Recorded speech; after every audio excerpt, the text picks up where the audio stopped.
Hey, what's going on, guys? This is Deepesh. This is the Facebook Ads Power Hour. Today is Thursday, 25th of October. I'm really excited to be speaking to Ben Malol here, who's with me today. I've kind of followed Ben maybe for about 12 or 18 months, and I think it was some event you were speaking at maybe last year or some other point, and I just saw some updates. And actually, apart from the fact that he does Facebook ads and e-com and stuff like that, the guy's got a great sense of humor, and I'm really keen to kind of dig deeper into that and kind of what keeps Ben going as well. So if you are on the live, if you have a question for Ben, hit hashtag live on your question so we know that it's a live question. If you're looking at the replay, hit hashtag replay, and myself and maybe Ben, if it gets time, we'll come back and answer your questions. But just keep any kind of questions coming through. I'm going to go through some questions, find out a bit more about Ben, and hopefully you could find out a bit more about Ben as well.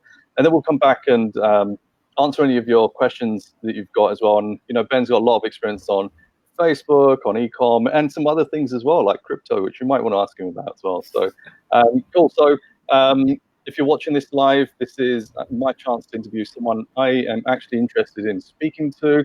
I actually met Ben out in Barcelona, which was cool. That's a private dinner. And, he's been doing a ton of stuff and helping a lot of people as well. So good opportunity for you guys to ask questions as we go as well. So Ben, I'm sure a lot of people do know you, but for those that don't, do you want to just do a quick intro on who you are? Yeah, sure. So first of all, thanks for having me, Deepesh. I'm really excited to be here. Always like doing these interviews. It's always pretty fun. So essentially, I'm an e-commerce entrepreneur, marketer, social media marketer, whatever you want to call it. Today, it has a billion names. I've gotten into the industry like 4 years ago. That's when I actually started with Shopify, e-commerce, and dropshipping. And it was the regular like Facebook ads dropshipping model with AliExpress that we all know. I did that for like 1-2 years, and then I started to release my coaching and my education while still doing e-commerce and dropshipping. Eventually, I started to move away from dropshipping and more to the brand side, to more established like actual collaborations with suppliers. And instead of doing like dropshipping, we started to do more like high level stuff with e-commerce. If it's like bulk buying from suppliers and manufacturers, to sometimes building our own product, to sometimes creating a viral video, and so on and so on. Eventually, if we're fast forwarding to today, today we run e-commerce stores. Our main source of income is usually our clients. So we do a lot of client work, from videos to branding to vision to advertising to anything. And we're in the process of producing a TV show later next year. So yeah, that's in a nutshell. That's awesome. So TV show, where did that come from? Honestly, it just sounds like something fun that we want to do. And we want to bring like entertainment together with marketing and with education as well, like entertainment, education, and marketing. Because I had my education in the past with like my Facebook ads course and my e-commerce course. We have probably like over thousands of students at this point, but we want to bring something more like unique to the education space, because we've kind of ventured out of education like a year ago, and we're more focused on our brands and businesses. We want to go back into education, but in a more like fun way. So the TV show is kind of like almost like a reality and documentary that we're thinking of producing next year about our agency. So again, it's kind of on the tip of the iceberg, but we're in the process now with production companies, and it's mostly for the fun of it. To be honest, there's not too much money in entertainment, like compared to the money that we make in the industry, if you know what I mean. But it will bring a lot of brand awareness as well to our agency and our education. So it's kind of like a best of both worlds, and it's super fun to do. Like, who doesn't want to do a TV show? You know what I mean? Yeah, one to tick off the list. Now, Yeah. One of the things that you kind of touched on is brand, and I think a lot of people know you not just because of the work you do, but actually you do brand yourself pretty well. Is that something conscious? Is that something you've actually done from the start? Did you develop it? Well, when I first got started, developing my personal brand, or whatever you want to call it, it wasn't essentially from a point of like monetary aspect or like to make money. When I actually started to make money from dropshipping and e-commerce, eventually I got so bored out of it that I just wanted to do something else that kind of gave me soul or like passion. So I started helping people. I literally did it for free. Like, if you scroll through my newsfeed, you'll literally see me like offering free coaching calls. And I went like on a spree for a week, like offering just like free coaching calls, just because I was so bored from dropshipping and e-commerce that I had to do something like some communication. And people really, really liked it. I produced a lot of high level content on YouTube. Everything was free. I didn't sell any education for like a year from the second I started teaching. And then people really liked it. And then that's where I started to actually like develop more and more on the education side. But when I first got started, I didn't really have any, like my personal brand was just like this professional, because I didn't think that people will like my sense of humor. Like I just thought that I need to be like this boring suit guy that is professional. So that's how it got started. But then I was like, I got sick of it. I actually was like so sick of that I was like, fuck it, I'm just gonna be myself. I don't have time for this bullshit. And then I just started to do my own shit, and people actually like that more. So it's kind of, it's if we hang out together, you'll see that I'm pretty much the same when I'm online that I am in person. To be honest, at least I like to think so. And that's what I've been told. But yeah, there's no like, I'm not like consciously like, oh, now I'm going into character. It's usually I'm just like myself, and it usually works pretty good. But yeah, so to answer your question, it is something that developed kind of naturally. But when I first got started, I was really fake, like fake with my persona. I was like, oh, I gotta be this professional. Nobody is gonna trust a 24-year-old kid that swears a lot or that like eats gummy bears and buy $1,000 course, or like hires them as an agency. So I had to. Eventually, I got sick of it, so I changed my kind of route to that more funny, humoristic, which is actually who I am as a person. Yeah, no, I think that's really cool. So actually what you'll find is a lot of people go through this journey, and what they find is when they are authentic to who they are inside, and they're the same as they are in person as they are online, actually that becomes a big release as well. Honestly, I've met people at events, and honestly, I've been excited to meet them, and you just find that they're completely different to what they perceive themselves to be online. Right. I just find that so disappointing. Like it's literally fake. You're literally selling like a fake Rolex. You're trying to build this persona, try and get people interested in you. And then in real life, you know what? You're not that person. And I think those people do get found out as well. Yeah. Yeah. Well, I think there's a kind of like a boundary with that. Like, I'd say it depends on if we're talking about like the education industry or like the entertainment industry. So because there's a lot of like reality TV stars, like let's say Logan Paul, Jake Paul, they're very ecstatic on their TV show. They're very like, it's crazy online, but I've met them in person countless times, and they're very, very down to earth people. So it's like on one hand, it's like, yeah, they're lying, but on the other hand, it's like almost like a character in a way. You know what I mean? Yeah. So it's like almost like a boundary that is like, you got to find that balance in my personal opinion. Yeah, absolutely. So one of the questions I like to ask actually early on is, if you weren't in e-com, Facebook, and kind of what you're doing right now, and you could just have an empty road in front of you, what would you absolutely love to be doing right now? Honestly, probably not e-com and not Facebook ads. It is part of it, but I'm more passionate about marketing as a whole than like running a manual bid ad or like selling a dropshipping product. By marketing in a whole, I mean essentially pushing the vision of a marketing campaign rather than like doing the nitty gritty like optimization and shit like that. And that's basically that was basically and is still our main focus in the past year. Like if you see the marketing campaigns that we're dealing with now, we're dealing with like 7, 8, 9-figure brands to deal with like very, very big marketing campaigns from a very high level video production. Now we're in the process of doing this insane like $250,000 production for an apparel brand. And this is where like my passion actually kind of shines through, because I can actually think none of like, oh, I should optimize for a purchase or should optimize for an add to cart. I'm more thinking of like an insane marketing viral campaign. So that's kind of my passion more than like Facebook ads or like drop shipping, is more thinking of these marketing ideas and pushing a team forward. Very similar to the Harmon brothers. You know the Harmon brothers, the guys that did the Squatty Potty at Purple? So very similar to that. I'm trying to like go along the lines of what they're doing. Absolutely. There's a few kind of shout outs. Santosh, Paul, Ben, hey guys, how you doing?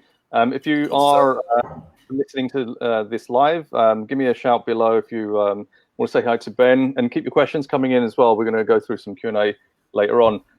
Interesting thing that you talked about, Ben, is you did the drop shipping thing, you scaled it, and you just got bored of it. And actually, I hear that so much because it becomes heartless. Like it's an empty thing. Because literally is find products, test products, scale products, kill products, and start again. And it becomes really, really boring. And actually, the guys that move from dropship to own brand actually end up doing something they enjoy. So there's two parts of this. One, it's going to be really, really hard to take a dropship product to 8 figures.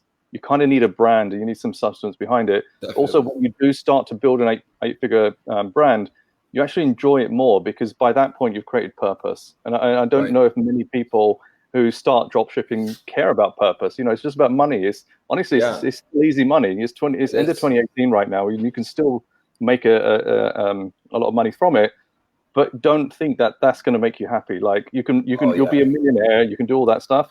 Then you're going to find a plateau where you can have anything you want. You can pay for anything you want, and you're like, where do I go from here? Like, how long did it take you to get to that point? Yeah, honestly, it took me like probably a year from the second I started to the second I'm actually making like good money. Because the thing is that I got into online marketing the same almost as like 99% of people. I just wanted to make money. I just wanted to work from home. I just want to make a fuck ton of money so I can, prove my parents wrong and just like, live that luxury lifestyle. But once I achieved that, I was happy for like 2 months, 3 months, like euphoric, like, oh, I made it. But then I literally sank into this depression. This is like 4 years back, where I was like confused about what I want to do with my life, because on one hand, I achieved my dreams of like making a fuck ton of money, but I was unhappy. I was like waking up every day, like working 16 hours, literally the most unpassionate, soulless work ever, finding random AliExpress products and testing them. It's literally almost like gambling. At that point, it was like gambling. There was no thought, no creativity, no nothing into it. So then it took me like a while to kind of like recalibrate, understand what do I want to do with my life. So from the second I actually got started, and by got started, I mean actually putting in the work, because I've been in this industry since I was like 16, so like 10 years. But I wasn't even really making money before like maybe 4 years ago, because I didn't really take the step and actually start working. But when I started working, it took me about a year to reach that success. But it's definitely part of the process. Like whoever is like getting started for the money, I feel like they need to go through that to understand that that's not going to make them happy. Because, I can tell my friends as much as I want that, like, oh, money won't make you happy. Money won't make you happy. But that's because I experienced that. I made the money and then I wasn't happy. But it's kind of hard to convince somebody that is still poor or that is still not making money that money won't make them happy. It's almost like they need to go through that phase to understand that fully for themselves, and then understand like what do they want to do. Like business has gotten me to, through what I've done and through the type of businesses that I've done, it's gotten me from a point of like being the most like atheist, unreligious, unspiritual piece of shit to like now I'm almost on the far spectrum of spirituality. I won't say I'm religious, but I'm very, very spiritual and like more of a universal energy type point. And I only understood that after I've went through my journey kind of thing. And that's fascinating. I've seen lots of people go through similar. So you go through a stage of needing and wanting. So you need the money, you need the success, and then you get there and you think, now what? Like, what's the purpose of what I've got right now? What do I do with all this money? What do I do with my life? Exactly. And that does become a big decision point. But what I would say is money gives you choices. That's one of the biggest things, that it makes a difference in your life. And then what you do with that makes a difference. So do you want to, you've made 6 figures, you've made 7 figures. Do you want to go and spend that on holidays and cars and anything that you can get your hands on? Or do you want to develop that into something bigger? Do you want to create a purpose, a legacy and stuff like that? Right. And I think that's where a lot of people then get lost. I've seen people make it to 7 figures and completely lose their way because they lose that kind of view and vision as well. So with the kind of e-com stuff that you were doing, did you end up selling your stores? Did you end up keeping them running? What did you do with them? So it's really depending on the project, because we're still running stores. We're like on and off. Like sometimes we'll have 2 stores running, sometimes 6, sometimes 1, sometimes none. From an e-commerce dropshipping standpoint, the way that we do it is usually on a trend to trend basis. So basically every time we see like a trend coming up, we'll usually leverage on that, run a product or a few products for a couple of months, scale it, and then we either sell the store or we just like stop doing it all of a sudden. But it moves between selling the store to just like leaving it on passive and maybe running it again later on. Because essentially, let me give you an example. So end of last year, Bitcoin was on a rise, right? So we leveraged and we sold like these little Bitcoins for like $9-10. That ran for like 3-4 weeks until like I got banned from Facebook and PayPal held my money because they thought I was selling cryptocurrency, even though I wasn't, because it was a physical coin. But yeah, we made like 300,000 from that, which is pretty nice from a $9 product. And then we had to halt that. But the only reason that worked is because crypto was on a rise. So that's kind of the when we're talking about the e-commerce dropshipping model that we do, it's mostly we leverage on trends. From more of a long-term standpoint, we don't really sell those stores. We just like run them continuously. And any tips you can share in terms of how you find those trends? Yeah, so I'm I'm very, very, very active in just like media. As sometimes as unproductive as it is, I'm very active in terms of like YouTube, the news, gossip, celebrities. It's probably like I say like at least like an hour or two a day. I'm in that, so I'm really aware of what's going on with the world. So that's number one. Number two, we use a lot of trend websites. So we use like Google Trends, Market Trends, Trend Hunter, and these types of things. They kind of show you what's going on in the world. But to be honest, most of the things that came to us, it usually comes naturally just by being active online. Like I'm very active on YouTube, I'm very active on Reddit, and that just like being that type of person. And again, you know, you can look at it from like, oh, all he's doing is like he's on the internet unproductive, which most people are. But from a businessman standpoint, you know, when I go through YouTube or when I go through Reddit or when I go through Twitter or something, I'm consciously like thinking and seeing like these trends. You know what I mean? So suddenly you'll see something just like pop up, and then everybody starts to leverage on them. Like everybody starts to talk about them. If it's crypto or the Trump election or the other marketing campaign with Nike or McGregor versus Khalid, all of these things, they could always be leveraged. So it's kind of just being aware. And if you're already doing like unproductive shit and watching TV, at least like be aware of what you're watching. So even like when you're watching TV or when we're watching Netflix, the commercials on any of these shows, they tell you a lot. So that's kind of how we find trends in a way. But if we're talking about an active way to find them, I would say that a lot of people should look through trend websites like Google Trends, Market Trend, Trend Hunter. Look at YouTube at the trending page. Go to Reddit on the trending page. You'll see things that pop up there. That's great. I mean, that's gold dust right there. Shout to Sami, Nilay, Mahadev. We'll come to your questions shortly as well. So Ben, in terms of Facebook and e-com, which came first to you? Did you start with e-com and then coming to Facebook, or did you start with Facebook first? Oh, no, e-com, because my first success was in Shopify. But in a nutshell, the story is basically I started off with a partner, and we started to do e-com, right?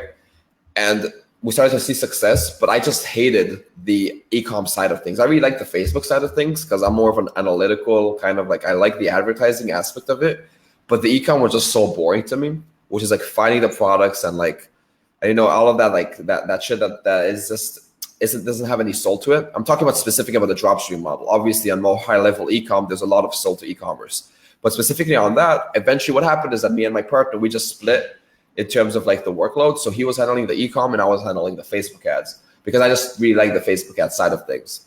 So it started off with e-com, and then I hated e-com, but I like the Facebook ad side of things. And that's why I started to grow more on the Facebook ad side in terms of like the agency model, the education, and so on and so on. That's really interesting. So I've been in e-com since 2005. I actually started working out with brands and then got involved with Facebook in 2014. I've tried to do drop shipping, but I can't get my head around the boring task of finding products, listing them on Shopify, all that kind of stuff. Give me a store and I'll test it and I'll scale it. So I'm pretty much like you. I enjoy the Facebook ad side, finding opportunities, scaling up. Well, you've been 2005, so you're like 13 years in this, huh? Wow, that's a lot.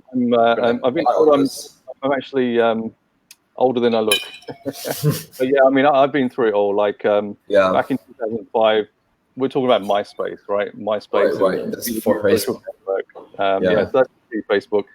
But yeah, I think partnering up actually is a great idea. There's a lot of people in my Facebook group, and I see in other forums, and they're struggling to do everything. And, you know, some people are more technical, some people are more creative, some people just like process. I think actually partnering up is so powerful. One question I would ask is, how do you get the numbers right? Is it like, so two questions is like, do you split the revenue 50-50? Do you split the spend 50-50 as well? So it depends on the client. Every client is very unique. Some clients will want a specific package. So some clients will just want us to improve their website, increase conversions, like conversion rate optimization, design, and shit like that. And that's usually a fixed price. That's usually, this is how much it's going to cost. From an advertising standpoint, it really depends on the client. So if it's a more of a drop shipping client that's a product from AliExpress and they're already making money and they want us to help scale, it's usually profit share. So we'll usually do it like 40-60 or 50-50. Because the thing is that when a client comes to us with something like that, nothing is preventing us from going and running it ourselves. It's an AliExpress product. The client doesn't really bring anything to the table other than the fact that they already have a funnel established. So on those terms, usually it's like a 40-60 split, 50-50 split in profit because we handle the whole Facebook ad side. Now, with more bigger clients where they don't really have an AliExpress product, they actually have a product manufactured Supplier. So it's either like a 10 to 20% of ad spend or 10 to 20% of profit. And that's, again, I can't really tell you what we go with more. It really depends on the client and the client costs and so on and so on. But from a dropshipping standpoint, we usually share the profit like 50-50 almost. And when it's like a more high level client, then it's usually 10 to 20% like ad spend, depending on the amount of ad spend. Or if the funnel is more simpler and we handle all of the marketing, then it's usually a profit share. Because if we handle Google and YouTube and Facebook and email and everything, then we allow ourselves to say like, okay, listen, we want 15% of profit because we're handling your entire marketing ecosystem. But if they just want Facebook, then it's usually like an percentage of ad spend. So I'm actually more interested in from a personal level. So if you were to partner up with someone who's doing product and e-com and shop, on a personal level, how do you make that work? Would you... On a personal level, what do you mean? So if you were partnering with a single person, let's say we go back 4 or 5 years, and you want to launch a new store, but you're not going to do all the store stuff, how do you make the commercials work between you and your partner? So essentially, are you talking about when we do client work you're talking about? No, I mean, like if you go back to your own dropship stores 4 or 5 years ago, I mean, did you do all of that yourself, or did you have someone doing the Shopify and the admin stuff? When I first got started, it was only me and my partner. We didn't really have money to hire anyone. Like it was just like me and my partner. And usually with partnerships, people that get started, it's kind of a mess at the beginning because nobody really knows what they do. So we were kind of like mixing work between us. So when I say that he did like e-commerce and I did Facebook ads, that only happened after like a while of working together, where we kind of understood our roles. But when we got started, we didn't spend a dime on anything. Like I didn't really have a business mentality back then. I started only hiring probably like a year and a half ago, like hiring. I'm talking about like VAs and stuff like that. Because I got started, the more we got into it, the more I kind of figured out that how is a business mentality, or like hiring and scaling and processes. I'm not thinking that, oh, I can do all of this myself, because that's just like an ignorant mindset. And most people are in that mindset of like, they think they need to do the Facebook ads and the Google and the email marketing and the Shopify and the design. Well, that's actually not what you should do. It's you're a CEO. You should actually be literally doing almost nothing and establishing the team, where you're just pushing the company forward, and everybody has the team and departments where they're doing the work. Somebody's doing the design, somebody's doing the funnel, somebody's doing the ads, somebody's doing the emails, and so on and so on. But when I first got started, we didn't have any of that. It was only me and my partner. He was even doing the customer service and fulfillment because we didn't even know that we could get a VA to do that until like we were like 6-8 months in. Absolutely. So are you able to share your first winning product, what it was? Honestly, when we got started 4 years ago, it was trademarked, to be honest. We didn't even know that it was illegal. This was like around 2014, probably. So we started off with like trying like a bunch of these dog products, pet products. That didn't work. Eventually we were like, oh, let's see what we're good at. So we were really good at video games and like TV shows. So we went to the trademark route. And again, at the time we didn't know that it was called trademark. We were just like, oh, we're good at this. We're selling this. And then that worked. But then when we figured out that that's illegal, then we started to transition into different products. So if we're talking about like products that are not trademark that worked for us at the beginning, it's a lot of these like home type garden products, or like these viral products. Like a fidget spinner worked really, really good for us. That Bitcoin coin really worked really, really good for us. These cat products that have removed fur, we were selling like everything. It was on the spectrum of general products together with like POD. But honestly, the things that work in the past, and you could probably agree with this, are so different than today. Because today when we test the product, we usually don't really test the product in terms of like, we take the image and we run it as ads. We usually actually invest a few thousands of dollars to produce a high quality video, high quality copy, and a high quality website. Because that's just not going to work if you just take the product as we took it like a few years back then. Like for example, one of the clients now that we're running, he has this product that made about like $1.2 million in the past 90 days. And it's an AliExpress product. But it didn't work for him when he took the image from AliExpress. He actually needed to create a high-level video for it, a high-level landing page. He had to create testimonials, and only then it worked. He put like $4,000 on the product before it actually worked. So that's how it's different from like the market back then to the market today. I think that's a really good point. So I talk about the ingredients of a great Facebook ads campaign. You need a great product. You need a great marketing funnel. You need to present it in a way that's actually going to make people want to buy, then you need a great sales funnel. And I think, I just because I speak to a lot of people that struggle with dropship, I think they don't understand really how to present the products. I mean, are there any tips you can share with people that don't have $2,000, $3,000, $4,000 to Yeah, develop a visual? definitely. You just want to test products quickly. So basically, I actually wrote about this not long ago, and I talked about this in I think it was on AWE, or like a different conference, where you're not really selling a product, you're selling a story, and That's by right. story, you're basically selling an angle. So let's just take this for example, right? Now this is magnesium glycinate. Okay, this is just magnesium pills. Now, magnesium is really, really, really good for headaches. It's really good for your skin. It's really good for your overall health and the liver. It's really good for energy, well-being. Now, it's good for like 10 different stuff. But you can go and sell it as magnesium, or I can go and sell it as like pills for a headache, natural pills for if you have a headache, natural pills if you want to get your skin better, natural pills if you want to get your intestines better, and always sell that as a specific product, and not call it magnesium. Call it like the headache remover, whatever. You know what I mean? So essentially, from a standpoint of a product, it's really about finding like an angle. So if we're looking from an e-commerce standpoint and any other product, when you're actually scrolling through AliExpress or Etsy or whatever you use, or Amazon, don't try to look for a product and don't try to look for products that are winners. Try to take out a bunch of products and think about a winning angle with it, because a person buys a product not because of the product, it buys it because of the solution it actually gives him. Now, I'm going to be honest that it's really hard to make money today out of like $50. 3-4 years ago, yeah, you could have probably tested a few products with $100 and find a winner and scale it with like the money that was coming in. But today, if you don't have at least like $500 to $1,000 on the side, I recommend you not to go into this until you actually have at least like $1,000 on the side, because you want to be able to test freely without having to think about every single dollar. So if the biggest tip I'd say with e-commerce today is that, let's assume that we have $1,000. Okay, we have $1,000 to our name. Now, with that $1,000, we can do a few things. We can test 20 different products for $50 each on ads, and just take the images from AliExpress and write some copy, run it to our Shopify website, and hope that one of the 20 is going to work.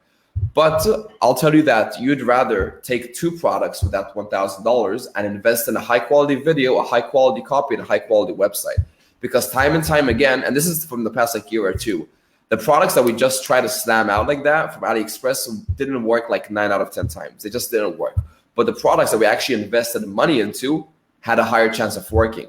So instead of going and taking 20 products and trying to like ham them out and hope that one of them works, take one product and invest money into it. Create a dope ass video, create a dope ass landing page, create a dope ass funnel, and it's gonna have a much higher chance of working. Because when you're just like trying products like that, you're literally no better than a gambler. You're doing nothing. You're just like putting some images and you're running some ads and you're hoping that something's gonna stick. But when you take one product and you invest like $500 to $1,000 in a video and a good landing page and a copy, then you're suddenly not gambling anymore. You're suddenly actually thinking about this. And to actually understand what video to invest in and what copy, then you really need to learn marketing. You need to read some books. I really recommend the book Wizard of Ads. That's a very, very good book that gives a lot of foundational advertising tactics. So again, the Wizard of Ads for anybody that wants to check it out. But in a nutshell, to kind of recap on what I just said, you'd rather invest $1,000 in 1 or 2 products, in a good video and a good copy and a good funnel landing page, than invest like $50 for 20 products. Because then again, you're not really trying things. You're not really trying to sell. You're just like a gambler in a way. Absolutely. That was an amazing masterclass right there. I don't know how many likes and loves are coming through because we can't see all of that here, but I'm certain there's going to be a lot coming through. And actually, you're speaking my language. When I see people talk about Facebook ads and e-com, I try and move them away from that and talk about marketing. Because honestly, Facebook is just another advertising platform, just like TV was, just like radio was. There'll be another thing in 10, 15 years' time. And marketing doesn't change. Like I've learned a lot from reading about some of the books from the 1920s, like when they were talking about direct mail and Ogilvy, and they're going into the 40s and 50s. And actually all those principles still apply. Direct response, brand marketing, funnels, relationships, communication, stuff like that. That's just all part of being a decent marketer. And, Exactly. and actually there's two sides. There's one where you need to build that marketing side. Then there's the other side where you need to build the sales side. And I think if we want to make serious money out of this, we need to be thinking as sales and marketers, essentially. Definitely. So one of the things I read about I can't remember where I saw it, but it was like the king of manual bid. Tell me a bit more about like where did that come from, and kind of what kind of stuff have you done with manual bid that you could share? Honestly, I don't even know why. I think that's Ace's. I'm going to speak in the Philippines with Right. Ace. By the way, you're invited. I don't know if you can make it, but it would have been awesome. Yeah, I'll If you get could the come invite. over. Appreciate that. Yeah, for sure. I don't know why he called me the king of manual bid. Yes, we're good with it, but I don't know why he decided to title me that. Some of the things that we do, and I think the reason he went on that is because when I first started to develop my Facebook ads brand, I think, if I'm not mistaken, this is what I've been hearing a lot, is that I've kind of brought a lot of manual bid. I was one of the first to actually talk about manual bidding openly, while everybody was like talking about automatic bidding. And this is like 2 years ago, a year and a half ago. And this is only from my experience in like our social circles and our industry. Like nobody was really talking about manual bidding other than like I think Thomas Bartke at the past and like me, because I'm a very, very analytical person and I actually wanted to experiment with more stuff. And we were able to achieve really high numbers back then with like 10, 20, $30,000 days. One of our students getting to $150,000 a day. I think he had like an insane success story that like back then 2 years ago, nobody thought that was real. They were like running a journal store and they hit like $150,000 a day with our manual bidding tactics. So essentially, I think that's why Ace was like referencing me as the king of manual bid, but by no means am I the king of manual bid. And there are people that are much better than me today with manual bidding, if I'm not mistaken. But that is when we got started and we actually started to see good numbers, is when we actually started to go into manual bidding. And I think my Facebook ad videos, like on YouTube, and the ones that I posted in my in my group and stuff like that, I think at the time they were the first of their kind to actually talk about these specific strategies. Because the strategies that I talk about specifically in my course Social Marketing Masterclass, and in my YouTube videos, those are strategies that I developed from myself. And for those that went through it, they really, really said they haven't seen something like that. I'm not talking about today. I'm talking about like a year ago, a year and a half ago, when nobody was really talking about these strategies. So that's probably the thing about the king of manual bidding. But it is interesting. It is interesting, and that's kind of what pushed us forward from like achieving like okay success to really achieving high success, because we were able to really utilize manual bidding on a very high level. Absolutely. And I remember when I first got introduced to manual bid, it was actually someone in my team. So we had a cost per acquisition target of I think $12, maybe $14, and this guy was bidding $30, $35, $40. I'm like, you're wasting money. Like we were spending significant six-figure sums a month on Facebook ads. I said, look, I'm happy for you to test, but there's no way you're going to get anything from bidding $30, $40. And I had to eat my own words. And we were scaling. Like that was an insane time. Right. We were scaling. And yeah, definitely. one of the things I find that people don't understand about Facebook ads is it is like a trading system. It's literally like a trading desk. You have to buy the traffic. You have to stop your losses and all that kind of stuff. So I did day trading back in 2007. And honestly, I don't know if you do anything with rules and automations and like anything with reveal bot and stuff like that. But that stuff fascinates me because you can put lots of stuff on autopilot once you've got an idea of what you need to set in terms of rules, and actually can scale up really, really fast this way. Right. When it comes to up until like a year ago, manual bidding was really our main go-to. Like we were not scaling with auto. Auto was just testing for us. And the way that we were doing is very, very similar to what you're saying. We were using a lot of rules and automations. I think you probably have more experience with rules and automation, especially if you come from like a day trading background. But again, it was so fun because we had to control over our budget. It was not as volatile. Today, we still use manual bid for like 50% of our assets, but it's very different. The strategies that we use today are very different than what we used to use like last year. Because I think with Facebook advertising, the way that it works now is just like it's on a much more volatile scale. And we're trying to mostly optimize on conversions that are no more than like $5, because we're starting to really push objectives that are not even purchased, just because, especially when we scale, just because the amount of purchases are not like, to get a $30 purchase today, we need to bid like $150. And it's just like the volatility is just so insane that we just try to bring as much traffic as we can, bid on that, and then hopefully convert that traffic with like retargeting. Because we can't really scale hard with like a $30, $40 conversion. We're trying to always push like that $1 to $5 conversion. Okay, interesting. Do you do anything in terms of post-purchase upsells, pushing lifetime value, things like that? Yeah, that's literally our main like. Okay. Once we once we started to like crash on our like see our ROIs were like starting to push back a bit. That's when we start to really acknowledge that, oh fuck, we need to increase order value, because that's actually how a business should function. And that this is like probably at the time where I think people started to talk about how Facebook was like changing like a year and a half ago. And it wasn't that Facebook was changing, it was that just Facebook was stabilizing, because like 3 years ago, Facebook was just so easy. It wasn't like easier, it was easy. Today, this is how Facebook should actually be. This is how traffic should be. This is how cost should be. And if your customer value is like $20, how can you expect to make money? You should have a customer value that is at least $100. So today we really, really focus mostly on that. We're actually not even profitable on most of our businesses on the front end. We're making most of our profit on the back end from the retargeting, from the upsells, from the email marketing, from literally the whole back end operation, because we bring, let's say, sales for $20, $30 on average. We're losing money, but we increase the customer value from 20 to 100 over a span of, let's say, a month or two. So we make back that money.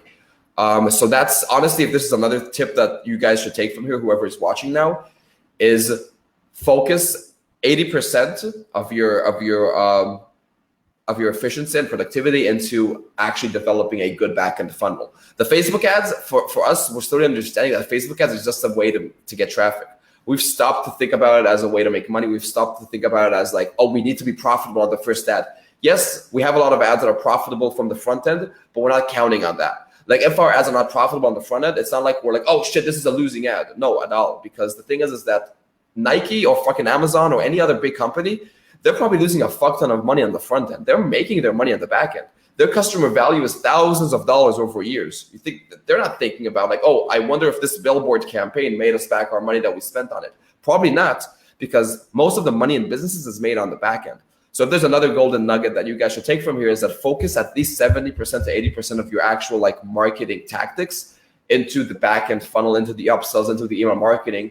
Because this is something I say a lot, and I've heard this countless of times as well. It's easier to sell to the same customer twice than to acquire two new customers. And at the end of the day, it's the same money. So instead of trying to acquire two new customers, try to sell to the same customer twice, because that's easier and it's worth more. That absolutely is gold dust. I'm glad that you actually talked that through, because this is one of the things I talk about. Like people come into Q4 and they say, you know, CPMs are going up and I'm going to struggle, et cetera, et cetera. Who cares what the CPMs are if you've got a proper funnel built out? And this is the difference between trying to build a business from Facebook and trying to make money. Right, exactly. There can be two different things. And that's something which I would just try and press home to people is if you are trying to play with fast moving consumer goods that are $50 below, maybe even $100 below, and you're playing in competitive niches, then think about trying to break even, potentially making a loss, but then make that money back quickly through post-purchase, through lifetime value, email comms, messenger, and also post-purchase Facebook ads as well. I think that's a massively missed opportunity, is which, once someone's purchased, then think about how can I push more ads to them, because the cost will be lower to convert because the conversion will be higher. They already know about you, so that you don't need to explain who your brand and product are. You just need to sell a decent product. So, that's an awesome thing as well. I'm going to go into the questions, but if you have any questions, keep them coming. Hashtag live if you're on the live, hashtag replay if you're on the replay, because obviously we won't be answering the replay questions live. Question from Mahadev. How do you get high quality suppliers for a brand new Shopify site, and how do you handle customer support? So how to get high quality suppliers for a brand new Shopify site? Honestly, this is more of a trial and error thing, and the more you do it, the more you'll kind of understand. Because we've been like cursed with like a fuck ton of bad suppliers when we got started, but you can't really know until you actually start pushing. Let me give you a quick tip that we do a lot. When we actually want to try to sell a product and we don't know if this supplier is good or not, we usually like we talk with the supplier, and how we find them is usually just AliExpress and Alibaba. But you want to make sure the supplier can fulfill orders on demand, fulfill orders fast enough, and can withstand scale. So if you suddenly scale to like 1,000 products a day, how do you know if they can actually work through that? Because we've had countless times where we scaled and then suddenly, we're just scaling. Oh yeah, we're making money. Let's push advertising, and then the supplier hits us up and like, oh yes, we won't be able to supply more for a week. What we do now we're fucked. So what we do to actually try to overseer it, and this does not work 100% of the time, but it kind of gets you an idea, is we usually hit the supplier up and we're like, yo, we need 10,000 in the next 1 week. Can you get us that? So then they'll be like, oh, yes or no. That kind of gets you an idea if they can withstand scale or not. Even if you're not selling even one, we sometimes hit them up and ask them like, yo, we need 1,000 in the next week. By this day, we need 1,000 or 10,000 or 50,000 or whatever. This way you can see if he says yes, no, or maybe. Because the thing is, suppliers, if you tell them like, oh yeah, will you be able to withstand scale if we scale? They'll always tell you yes. Of course they'll tell you yes. They have nothing to lose. But if you tell them like, we need 10,000 now, then now they're like, oh, wait. I need to tell them a yes or no. Now I'm not saying that you need to buy 10,000. You just need to see their answer. Because if they say yes and they're serious about it, then cool. Now you can kind of trust them. Again, this does not work 100% of the time, but it kind of gets you an idea of where the supplier is at. So you'll notice the more you do Shopify, the more you work through it, you'll have suppliers that you work with long-term that you can trust. Some of our suppliers, we've been dealing with them for years. Some of them we just started to meet up with a few months ago. Some of them were from connections of friends. One of our business partners lives in Tokyo and he speaks Mandarin, so he knows how to communicate with suppliers. But this is all through trial and error and working through it. How to handle customer support, that's just get VAs, just get people to handle your customer support. And that's to answer both of those questions. Awesome. Question from Supplier. How do you scale a new store in a short amount of time? $1 million question. 1 second. Oh, you're watching. My business partner here is watching it. Sounds just like funny. He was like hitting me up or something. Anyway, so how do you scale a new store in a short amount of time?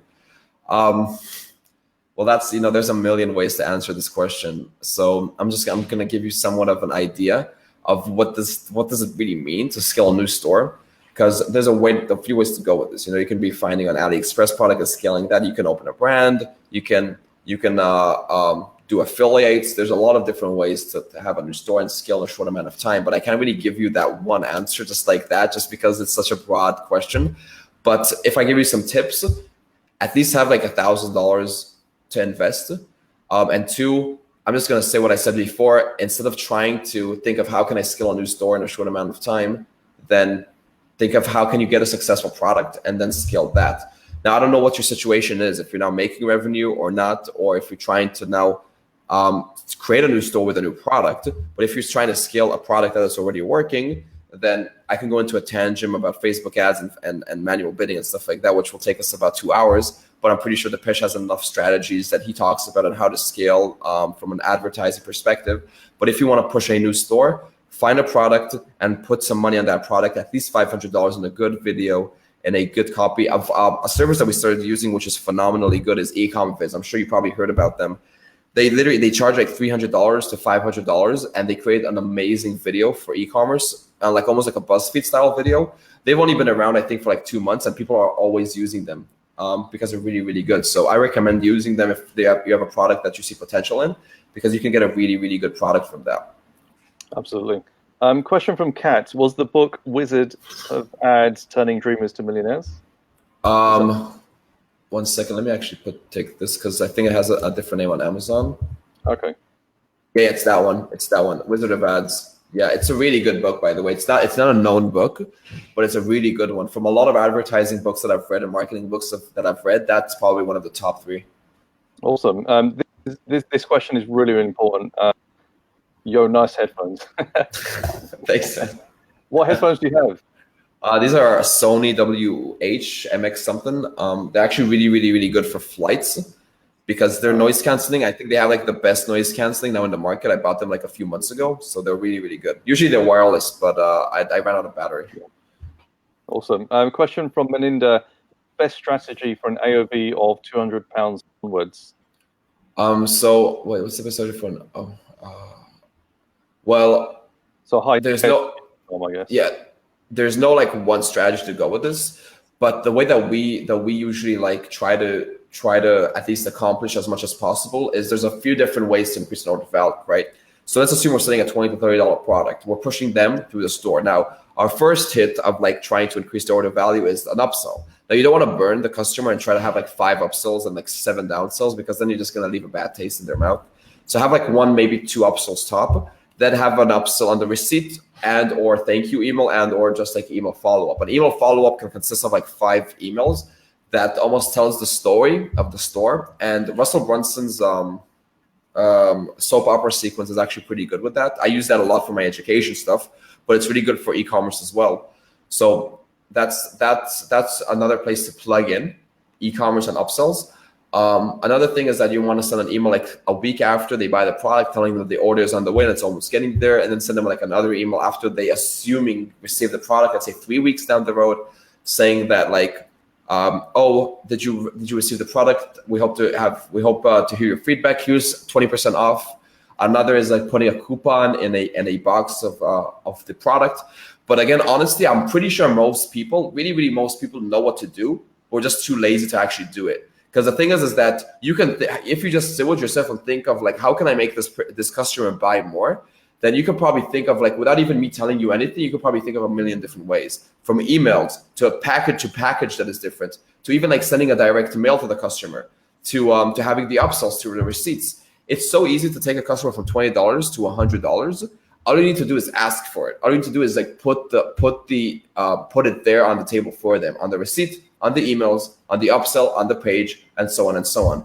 But a best strategy, there's no one best strategy, just to try to implement a. If there's like one thing that you want to make sure that you're doing, is the second they buy from you, you want to put them into a newsletter that sends them an email once a week for a whole year. Literally once a week for a whole year. Even if you can't do it 3 times a week, that is like 2 content emails. Content emails meaning just like a way to establish a good relationship with the customer, and then 1 sell email. So let's say that they bought from you, and now every week they're getting 3 emails. 2 of those emails can just be like free value, and then 1 of those emails can sell. If you do that, literally all it takes is that they buy from 1 of those emails that you send them over a span of a year for you to double the conversion, the order value of the customer. That's all it takes. 1 email that they buy from. And the thing is that they'll probably buy from countless emails. If you send them 3 a week, that's like, what is that? That's like 12 emails a month. And that's literally 150 emails a year. If you can't sell them another time from 150 emails a year, then something is wrong. But as long as you plug in the upsells, you plug in the products, your customer value will go up, guaranteed. Do you use Klaviyo, or do you have another? Yeah, Klaviyo is our main email marketing that we use. Yeah, for our email marketing. Hey, Morel, question from Morel. Any kind of products or product types that you'd stay away from when trying to build your lifetime value? So there's 2 ways to go with this, right? If we're going the drop shipping, like fast cash money, then that doesn't really have a lifetime value. So that's basically most of the AliExpress products. But by AliExpress products, I don't mean like an AliExpress product, but I mean drop shipping directly from a supplier. So when I say lifetime value, I usually mean that the shipping is not going to be more than 2 weeks on those products.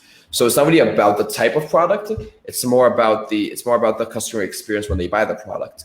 And on top of that, there are some more aspects to it, because some products don't really have a more of a value, because they're much too much of a short-term trend. So if you were here early in the call me in Depeche, we talked about like trending products. Now those trending products don't really have a lifetime value. And that's why I said that we usually run that for like a month or 2, and we sometimes sell the store. We just try to make as much money as possible and sell it. So that can be like a Trump product, and that can be like a Bitcoin product. Those don't really have a long-term value. So those are like the products you want to stay away from if you're thinking from a long-term value approach. On top of the fact that you want to make sure that you have a good value with the customer. So when they buy a product, you don't want to, they shouldn't receive the product after 8 weeks. And that's the problem with AliExpress. So the product types that you should stay away from, if you're thinking from a long-term value approach, is products that have longevity to it. The best type of product for a long-term value approach, this is actually something that we're starting to focus in 2019, is products that are consumables. So consumables are products that are like let's say dog food, cosmetics, creams, pills, cleaning things, because those products have after a month they need to restore them. So it's almost like they have to buy from you again every single month. That's why, like, if you go that route, it's almost like you can build a subscription model, and that's like those type of businesses is going to be a very big focus for us in 2019. So that's like the best LTV type of products that you can think of. Cool. Question from Ben. Hey Ben, do you use manual bidding throughout your Facebook funnel? If you just mean manual bidding, I don't know what you mean by throughout the Facebook funnel. I guess what the question is, Do you use it for prospecting, retargeting, engagement, Okay. etc.? So we use it in a lot of different ways. I'm gonna give you some of the most like beneficial ways that we do it. So from a cold traffic approach, we usually test on automatic bidding between like $20 to $50 to up to $100 until we find like a successful ad set. And by successful, I mean we get at least like 10 to 20 purchases on it with like an ROI that is positive. When we achieve that, we literally duplicate that to a manual bid. We don't change anything other than the budget, and we run a manual bid on that. Other than that, we do it a lot on manual bidding. On manual bidding, actually, we almost do manual bid like 99% of the time, because on retargeting, if we run it to a warm traffic audience, then we usually manual bid. We put like a max bid of like $300, $500. And the reason we put that much of a bid is not because, oh, we want to pay $300 for a purchase, is because the audience is so warm that we want to show Facebook, we want to tell Facebook, listen, Facebook, we want to win every single auction that you have to show this ad to the customer. And usually that works really much better than automatic bid. So that's when we do manual bid more aggressively on a retargeting aspect. Now, other than that, we do manual bidding a lot. If we have a product that is pretty cheap, like $5 to $20, we'll sometimes manual bid just to push people to the website. Like manual bidding on view content, landing page view, or clicks to website, because all we want is to bring people to the website and then we just retarget them. We're not expecting to make money on that ad. We're just expecting to get traffic so we can retarget them.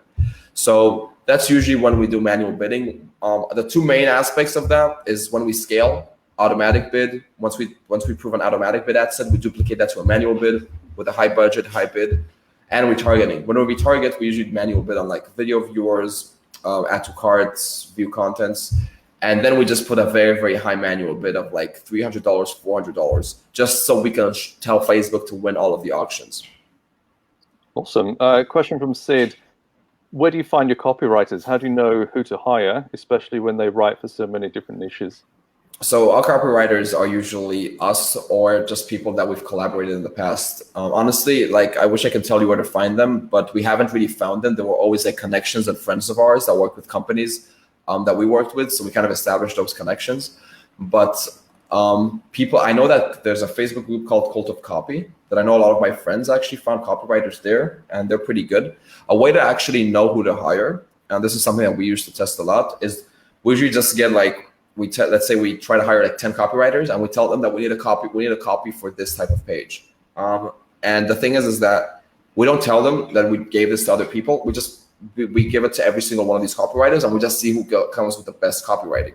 And yes, it's kind of an investment on our side. We have to pay each one of them, but it kind of gives you like an idea of what the level of every person is. Other than that, some copywriters are equity based. So they'll literally only take money of what they generated, which is great because like if they don't show results, and they don't make money. So those are two ways that we go with it. Most of our copywriters, again, it's either us. Copywriting, by the way, I understand if it's hard, because copywriting is the hardest thing to find. That's something that like I still do most of our copywriting, and my project manager still does most of our copywriting, just because it's so hard to find somebody that is really, really good. But the lower level copywriting is usually like friends of ours that we've been in the past and we've collaborated with. And Cult of Copy, like I said, is really, really good. And the way to test that is to get like 3, 5, 10 copywriters and literally give them the same objective and see who comes up with the best idea. And then that kind of filters out the bad ones from the good ones. Absolutely. So talking about copywriting, it just reminded me of, I wanted to ask you about the iStack videos you guys did to promote the course. Tell me a bit more about like what happened in the background, because guys, if you haven't seen it, go and have a look at the iStack videos that they did for their promotion, Barcelona conference time in July, August. So you can probably go to their page and looking in for an ads if they're still running. Or probably page as well. It looked pretty fun. What was your involvement and kind of what happened? Honestly, the whole idea and the whole concept was actually like I was like most of the direction and production of that. It was like me and my videographer that did most of that, because we wanted to take kind of a different route with it. And it was really, really fun to do, honestly. On the back end, it was just like me and Eric talking back and forth about the ideas. And my videographer, like the head of video production on my team, is an insane videographer. He worked like with Mercedes and Sony. He was the head of video production for Techademics. So he has a really, really high level of social acuity when it comes to video production and humor. So that was like on the back end, it was just like us hamming out ideas, but a lot of the ideas came from like me and my videographer when we actually started to push iStack. Unfortunately, though, it didn't, because iStack don't really understand it on a high, like they don't understand that type of marketing. They're insane marketers, obviously they're marketers, but they have a different type of way they're performance marketers, aren't they? They're not really exactly. They're performance marketers. You know, they're like, because iStack and STM and affiliate world, they come from the affiliate world aspect. You know what I mean? Like the black hat. If you went, have you ever went to affiliate world like a few years back? Not like a few years. So that what I went there like when I first got started. This is like 4 or 5 years ago. Literally, the whole industry, the whole conference was just like black hat. How to sell dick pills, how to get traffic to porn. It was everything was just black hat. There was no reference to e-commerce or video marketing, nothing. So that was like that was their essence. So only in the past 2 years they're starting to venture into e-commerce and video and branding. So they're very, very, very performance based. They still did a really, really good job with the videos. They were still fucking funny, and they knew how to post it. But it could have been done much, much better if they kind of went out of their direct response kind of mentality. But it was fun to do nonetheless. Like we had a blast doing it. Like people were like cracking out of laughter while we were filming. And it was just like a funny all-world project. But that kind of gives you an idea of like that type of humor and those type of videos is like what our agency we kind of push towards. Yeah, I mean, I shared your image a few weeks back, maybe even last week, of Q4 and Zuckerberg, and that's so hilarious. It keeps me sane. Where does that inspiration come from? Is it just appears, or do you think about it? Honestly, it's none of it like I think about. It's usually just like an idea that comes to my mind, and then I'm just like I'm just gonna post this. Honestly, if you see my posts and stuff like that, there's not really currently there's no really monetary aspect to it. Like I don't even sell my course anymore. It's mostly for the fun of it and just to keep my face out there. But it's mostly, it just comes to me kind of, and it's the things that I really, really like doing, like that shit, those memes and stuff, and that like funny copy. Those are the types of things that I really, really like doing, just because it's so fun. And people like it. People seem to like it much more than like regular posts, because it really grabs attention. It really grabs attention. Another person that really knows how to do this really well is James Van Elsik from Purple Knowledge Lab. Yeah. If you know that guy, he knows his types of videos and creatives. He's like spectacular at that. Yeah, he really knows how to grab attention. So he does it really, really well. I'm kind of exaggerating. I do some random shit that doesn't even make sense sometimes, but just because it's fun. But yeah, it just like comes to me, and then I'll just like write it and just like have fun with it. So someone actually made a reference to your name that the last 3 letters are LOL. Have you heard that before? Has that come up? Yeah, I heard that a lot. Actually, my real name is Ben Malol with it's an LUL because it's Moroccan from like a Middle Eastern standpoint. But I changed it just because it's easier to pronounce, and I think it's like funnier, Malol. I don't know. It seems like something that would catch in more often. But yeah, it is fucking funny that it's like LOL at the end. That's it. And I saw the ClickFunnels Award. Congrats on that a few months ago on the. Oh yeah, thanks. And, like you're sitting in I think some kind of unicorn. Yeah, unicorn floating. Stuff like that. Like it's so random. I think I saw another one where you're eating some jelly babies or something else going on. Like, is that all you, or is that kind of getting ideas from other people as well? No, that's usually just me. It's again like understand as well that the people that are on our team and the people that we live with usually are people like me. So we're just like our day to day are like we work, but other than that, like somebody will come up with a funny idea and we just do that funny idea. You know, it's not like just like me. There's like everybody around us are kind of like these funny, goofy people. So because to do shit like this, you need to have a good photographer, a good videographer, good editor, because it's not only me. I can sit on a floaty, but I need to have somebody that takes the good picture, that edits the good video, and it's like all of us are just like funny ass people that like doing shit like that. And that's kind of the angle that we're trying to take as well with because I'm pushing my brand now towards more of a marketing aspect, rather than like a Facebook ads guy. And we're trying to bring more of a fun, polarizing aspect to marketing. So it's really just like random stuff, but it does make sense and it does grab attention. Absolutely. So final question I want to ask about is you actually, I think it was July time, like you went offline for a few days, went into the mountains, I think. Yeah. How did you find that? And did that work for you, whatever you wanted to get out of it? Yeah. So I do these disconnects once a year on average, sometimes more, where I just completely leave everything, electronics, phones, caffeine, stimulants, everything. I just like detach from anything that's unhealthy. Even my computer, and I go to a detached location. Last year I went to Mexico. This year we went to Utah. And it always works because the thing is that our type of work is very, very, very overwhelming. It's very, very overwhelming. And, we're just like, especially like us, well, we have a personal brand.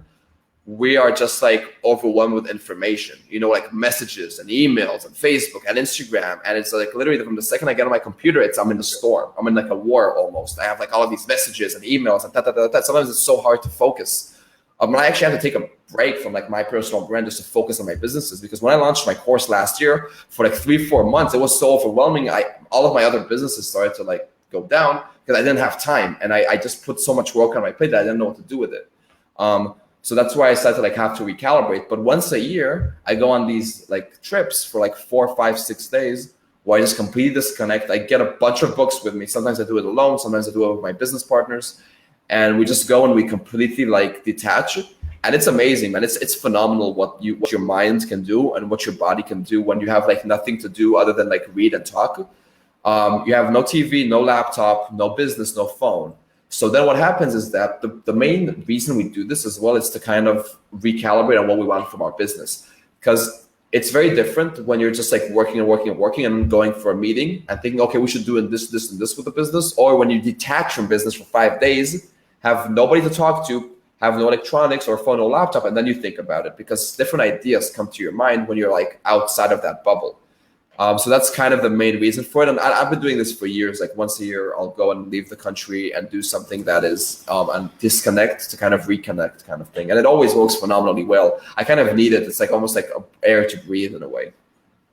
Amazing. I absolutely would love to do that as well. I've got 4 kids and a couple of businesses, but hey, yeah. I'd love to do that as well. You're actually in the Philippines in what, 2-3 weeks time? Can you talk a bit more about the event? Yeah, it's gonna be on the 9th of November, something like that. So I'm gonna be there for a week. Yeah. Cool. And what's your kind of big plans now for 2019? So first of all, we got to finish up Q4, honestly, which is like the clients and e-commerce and stuff like that. At the end of this year, we're probably going to go on another one of those retreats for like this time for actually a few weeks within either Hawaii or South America, because 2019 is going to be our biggest year in terms of like planning and what we actually want to do. So that's going to be after Q4. We're going to be going on this trip because we have this, the TV production to talk about. We have the agency to talk about. We have a lot of things that are planned that we really need to start thinking about, because Q4 usually for us, there's no really longevity for it. Like we're just making as much money as we can as possible. So we'll open up a bunch of businesses. We're running businesses that we're not going to even run in January, just to make as much cash flow as we can, so we can utilize that for 2019. But other than that, I'm going to like the Philippines, to Ecom Island, to do that talk. I'm trying to kind of detach from a lot of from just like to the other talks and like public speaking, just because I really, really want to focus. But then 2019 is when we're going to really go ham on like a lot of different things. So, and I'm going to 10X Con. If anybody's going to Grant Cardo's 10X Con, I'll be at Funnel Hacking Live as well. And I'll probably be going to AWA as well in Bangkok. So that'll be super fun. I think you're speaking there, right? Yeah, I'll be speaking there. I look forward to chilling with you. Yeah, it's going to be super fun. Yeah, it looks really awesome. Yeah, it is. Guys, hit your hearts, your likes, all that kind of stuff. Ben's been amazing this last hour. I guarantee you've missed a lot of the nuggets, so go and check out the replay once Facebook has processed it. Ben, thanks so much, man. You shared so much golden advice there. And yeah, for sure. How do people keep up with you? How do they check out more of your stuff? Honestly, just like if you just search my Facebook, just search Ben Malol. You should follow probably my Instagram. My Instagram is super funny. I upload a lot of funny stuff to my Instagram. If you just go to Instagram, write it's Ben Malol, you can follow me there. But in general, if you follow me right now, you'll probably see my face more than you want to see my face anyway. So it's all good. Cool. Cheers, Ben. Have a great day, awesome. And thanks, guys, for joining me. Awesome. Sure. Thanks a lot for having me, and guys, have a wonderful day. See you soon. Bye bye. Nice one.